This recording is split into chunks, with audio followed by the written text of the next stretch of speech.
You're listening to the Cyberwire Network, powered by N2K.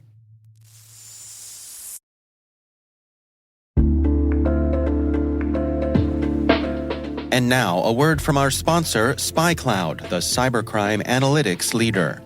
SpyCloud disrupts cybercrime by telling you what criminals know about your business and your customers, so you can take action to prevent ransomware, session hijacking, account takeover, and online fraud. SpyCloud constantly recaptures and analyzes new data from the criminal underground, including credentials, session cookies, and PII siphoned from malware-infected devices.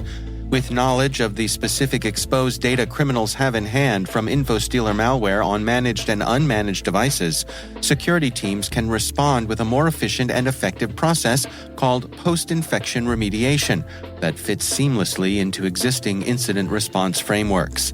Get SpyCloud's post-infection remediation guide outlining the 7 steps for preventing a malware infection from becoming a full-blown ransomware incident. Visit spycloud.com/cyberwire. That's spycloud.com/cyberwire. And we thank SpyCloud for sponsoring our show.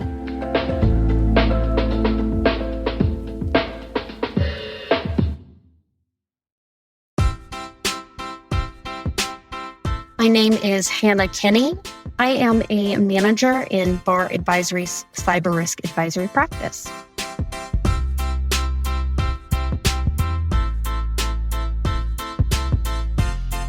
I always have been extremely curious.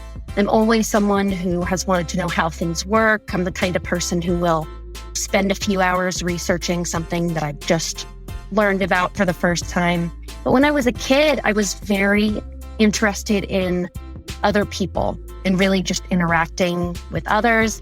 I thought maybe I wanted to be a doctor or a nurse at one point. I thought maybe I wanted to be an actress so I could speak to lots of people at the same time, and thought I might want to be an artist. I had a lot of ideas about what it was I wanted to do. None of them involved technology or cybersecurity in the slightest. I think it's really unfortunate, actually, that no one ever brought it up, that was something that I could even do. And it wasn't until I was in college, where I was in an information systems entry-level course, and I was really into the lecture that was happening. And at the end of the lecture, I remember everyone getting up and saying, "Man, that was so boring. That went on forever." And I thought, I really enjoyed that. I liked that a lot. And so I think that was when I knew that was a route that I wanted to go down.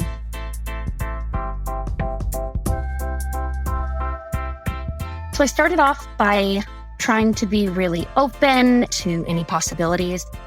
I applied to a variety of positions, and it wasn't until I applied for the job that I'm now working at that I felt a sense of, this is something I really want to do, which is work in cybersecurity and risk advisory. I was offered the job and took it and haven't looked back since. It's not super clear what cyber risk advisory is, so it very much depends on the person who I'm talking to.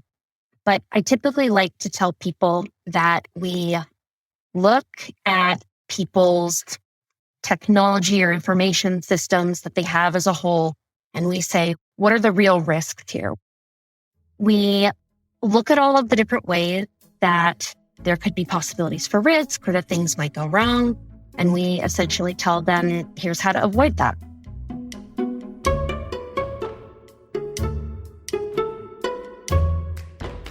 A lot of my days are actually creative problem solving. A lot of the time I'm talking to other people on my team who have a weird situation that they haven't run across and who need some perspective on what are the potential risks and what things can you do to meet that risk. So I think I'm kind of pulled in a lot of different directions, but the most exciting thing and the reason why I love this job so much is it is so much creative problem solving and trying to think about things from many different angles when it comes to risk. It is such a great place for curious people and for people who are always wanting to learn and who are open to kind of thinking about things in a new light. So that's one of the reasons why I love doing this so much. I come from a long line of teachers. Almost everyone in my family is a teacher. And I think that sense of wanting to help people is really strong in me, and that's what makes me feel satisfied at the end of the day. So whether I'm talking to a coworker and I'm helping to give them perspective or advice on how to solve an issue, or I'm talking to clients directly and we've come up with a solution that would be potentially helpful for them, it's that feeling of helping people in some way, even if it's small on a given day, that really brings me satisfaction.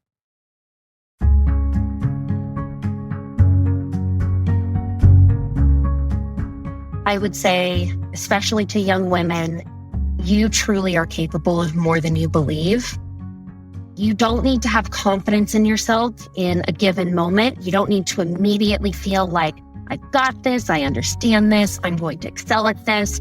All you have to do is know that you will work hard and you are curious and that eventually you will be where you want to be. So I would just highly suggest that people have faith in your ability to learn and grow, which will eventually get you where you want to go. I am truly a product of all of the people who have helped me along the way. I have one mentor who really means a lot to me, who has been able to support my confidence when I felt like I wasn't able to do that for myself, which is why I feel so passionately now about trying to foster that sense of confidence in other people. If I hadn't been in that lecture, I don't think I ever would have considered doing this. And I still remember that feeling of ending the lecture and being the only person in the room who seemed to be interested. And that was when I thought, maybe there's something here. I hope that people think that I was focused on the people first and foremost. Cybersecurity is thought of as being a technical profession, and it obviously is.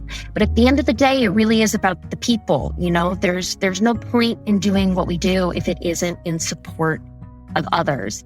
So I hope at the end of my career, people see me as someone who viewed cybersecurity and risk as something that is focused on people first and foremost.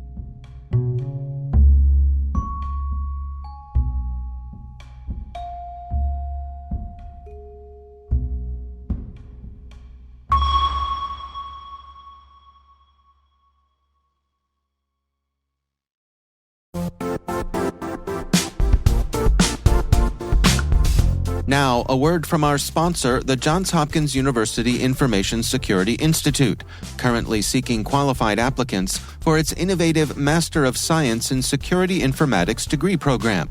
Study alongside world-class interdisciplinary experts and gain unparalleled educational, research, and professional experience in information security and assurance. Interested U.S. citizens should consider the National Science Foundation's CyberCore Scholarship for Service program, which covers tuition and a $6,000 annual professional development allowance, as well as providing a $37,000 additional annual stipend. Apply for the scholarship and the fall semester by March 1st. Learn more at cs.jhu.edu/MSSI.